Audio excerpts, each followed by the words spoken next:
When you think of the Heights, you probably think of the hip stores, charming antique shops, and quaint architecture. But if you want to move here, you'd better have a big bank account.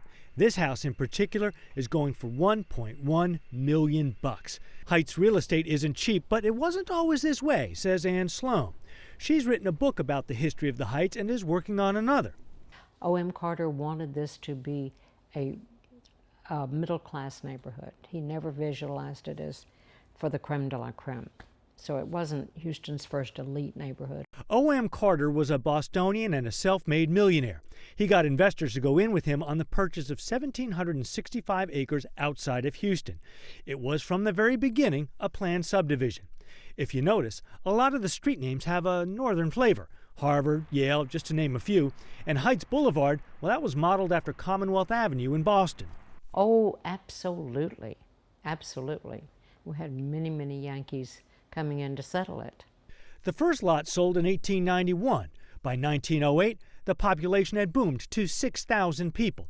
While there were some elegant homes along Heights Boulevard, most of the houses were modest 1,200 square foot bungalows, many built from kits.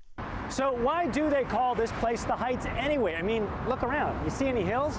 No, you don't. But here's the thing. Believe it or not, we're actually 23 feet higher than downtown Houston. So it may be an exaggeration, but technically not a lie. In 1918, the Heights asked Houston to annex it, and it did. The Heights flourished. After World War II, the Heights went from being middle class to kind of down and out. Returning GIs didn't stay here, they moved to the suburbs, and the new highways helped get them there. There were many factors. First of all, they had a way to get out to the suburbs.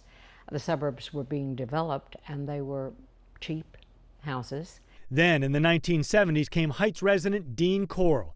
The so-called Candyman murdered at least 28 young men. The Heights was in the headlines, and not in a good way. The Heights was looking low.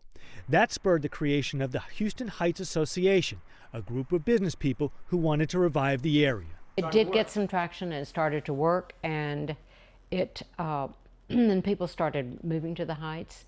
Then the savings and loan crash hit. That killed that renaissance.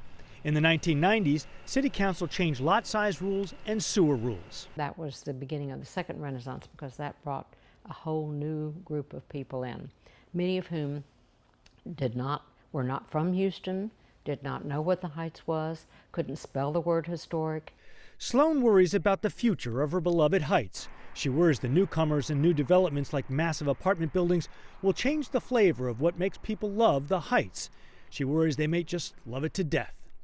In the Heights, John Donnelly, Fox 26 News.